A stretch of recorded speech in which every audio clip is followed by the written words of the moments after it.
दो मेहमान हैं, लक्ष्मी अय्यर है, साथ ही सिद्धार्थ सान्याल है। आप दोनों का बहुत बहुत स्वागत ईटीना स्वदेश पे। बहुत शुक्रिया आज समय देने के लिए। लक्ष्मी, पहले मैं आपके पास ही आना चाहूँगा। आरबीआई गवर्नर ने एक बात बिल्कुल साफ साफ कही है। एक तो इन्फ्लेशन को लेकर वो कह रहे हैं कि ठीक है, टॉप हो चुका, और दूसरी बात बड़ी इंटरेस्टिंग कही कि हम बिना ग्रोथ को डिस्टर्ब किए हुए अगले 2 साल में जो अपना आरबीआई का अपना टारगेट है कि 4% इन्फ्लेशन लेके आना चाहिए, वो कह रहे हैं हम अचीव कर लेंगे और इसके लिए हम लगे हुए हैं। तो इस पूरे कॉन्टेस्ट को आप कैसे देखते हैं? अगर कुछ ग्लोबली कोविड या फिर यूक्रेन वॉर जैसा नहीं होता, या आपको लगता है कि ये आरबीआई जो बात रख रहा है ये फुलफिल भी हो सकता है और इसकी तरफ आरबीआई बहुत तेजी से बढ़ सकता है? सिचुएशन उनके पक्ष में है?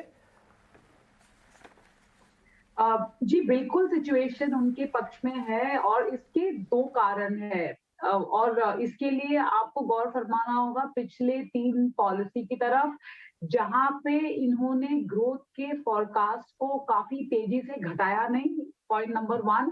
और उसी के साथ-साथ उन्होंने इन्फ्लेशन के फोरकास्ट का बैलेंस रखा हुआ है। तो ये संतुलन जो है ये काफी इम्पोर्टेंट है कोई भी सेंट्रल बैंकिंग पॉलिसी के लिए कि हमारे देश में पर विश्व भर में यही चर्चा चालू है कि ग्रोथ को ज्यादातर इम्पैक्ट किए, थोड़ा बहुत इम्पैक्ट हो सकता है, मना नहीं करती हूँ, लेकिन ग्रोथ को बहुत तेजी से इम्पैक्ट ना करते हुए आप महंगाई को काबू में कैसे पा सकते हो।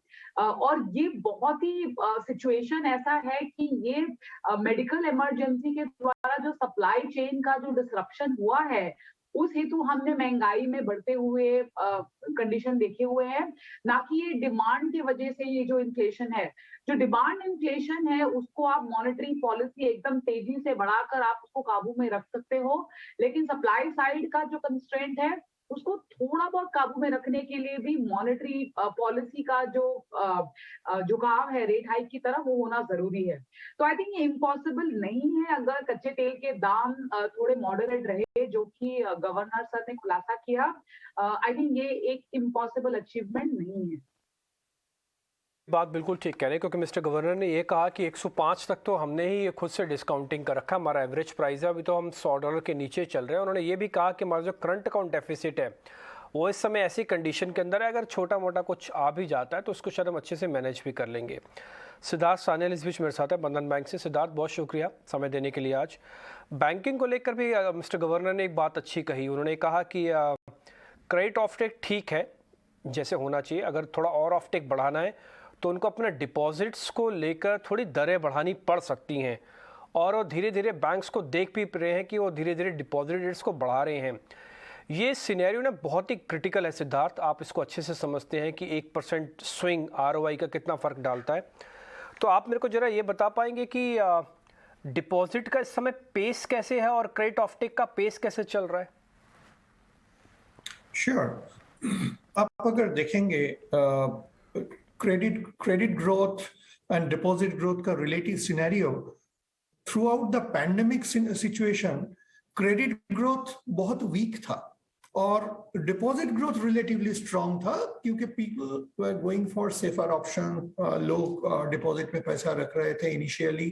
तो डिपॉजिट ग्रोथ पैंडेमिक सिचुएशन में क्रेडिट ग्रोथ से हायर था, क्रेडिट ग्रोथ काफी कम था। बहुत इंटरेस्टिंगली अभी जो देखने को मिल रहा है लास्ट फ्यू क्वार्टर्स में, धीरे धीरे क्रेडिट ग्रोथ ऊपर जाने लगा है, डिपॉजिट ग्रोथ थोड़ा सा कम हुआ है या मोर और लेस साइडवेज गया है, बट क्रेडिट ग्रोथ बहुत अपटिक हुआ है। Now that is a very healthy situation for banks, that is a very healthy situation for the overall economy, and बहुत अच्छा इंडिकेशन है, क्योंकि लोग क्रेडिट की तरफ जा रहा है, एंड नॉट नेसेसरली ये खाली रिटेल क्रेडिट में जा रहा है या पर्सनल लोन इस टाइप का चीज में नहीं जा रहा है, ये अक्रॉस द बोर्ड टाइप का क्रेडिट अपटिक आने को दिख रहा है। तो ये बहुत पॉजिटिव साइन है।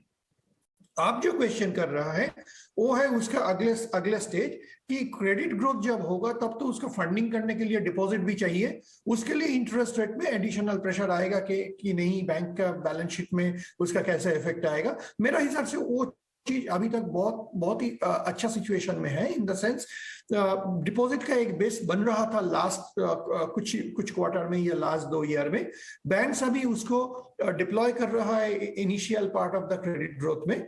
आगे जाके जब और क्रेडिट ग्रोथ पिकअप करेगा तब बैंक्स को थोड़ा बहुत हम लोगों को देखने को मिल रहा है, बैंक्स डिपॉजिट रेट इंक्रीज किया है in the recent past, but वो अगर in line with credit interest rates का साथ साथ रहेगा, I think then overall situation में इकोसिस्टम में इक्विलिब्रियम मेंटेन रहेगा।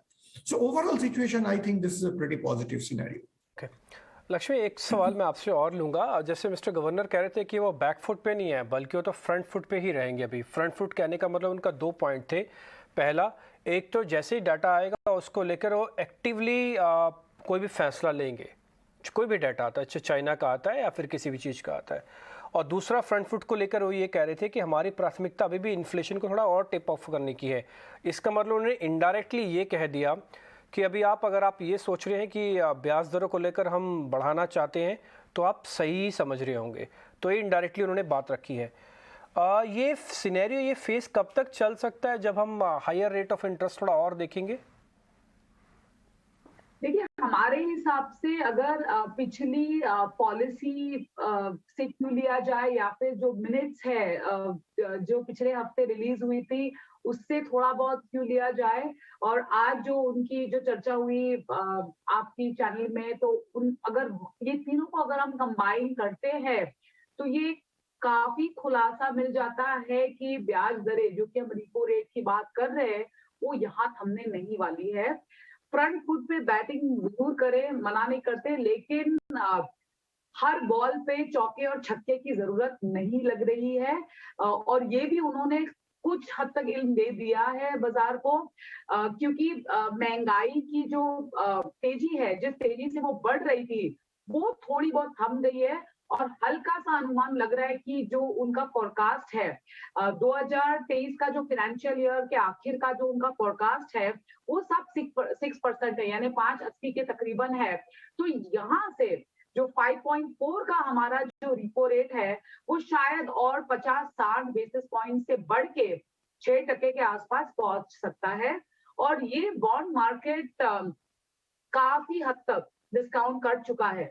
और हमें कैसे अंदाजा लगता है, हम जो है जैसे यूएस में एक फ्यूचर मार्केट होता है, फेड फंड फ्यूचर्स का जैसे बॉन्ड का फ्यूचर मार्केट होता है, ठीक उसी तरह हमारे बॉन्ड बाजार में भी एक स्वैप मार्केट होता है जो कि डेरिवेटिव्स का मार्केट होता है।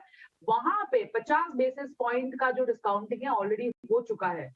इसके बाद शायद उनको थोड़ा पेस कम करने की जरूरत पड़ जाए, क्योंकि आपने जैसे बताया एक्सटर्नल डेवलपमेंट्स कैसे अनफोल्ड होते हैं, कच्चे तेल के दाम कितना 100-110 के दायरे में रहता है, और डॉलर रुपी किस हद तक काबू में रहता है, ये सारी चीजें जो है इंक्रीमेंटरी, जो हम जिसको हम बोलते हैं डेटा डिपेंडेंट, वो डेटा डिपेंडेंसी मोड में चला जाएगा शायद। लेकिन 50 बेसिस पॉइंट की बढ़ोतरी अभी भी बाकी है। ठीक है लक्ष्मी, बहुत बहुत शुक्रिया, थैंक यू वेरी मच आज कार्यक्रम का हिस्सा बनने के लिए। सिद्धार्थ, आपका भी बहुत शुक्रिया, आज आपने समय निकाला और हमसे बातचीत की, इसके लिए बहुत बहुत शुक्रिया। Thank you very much.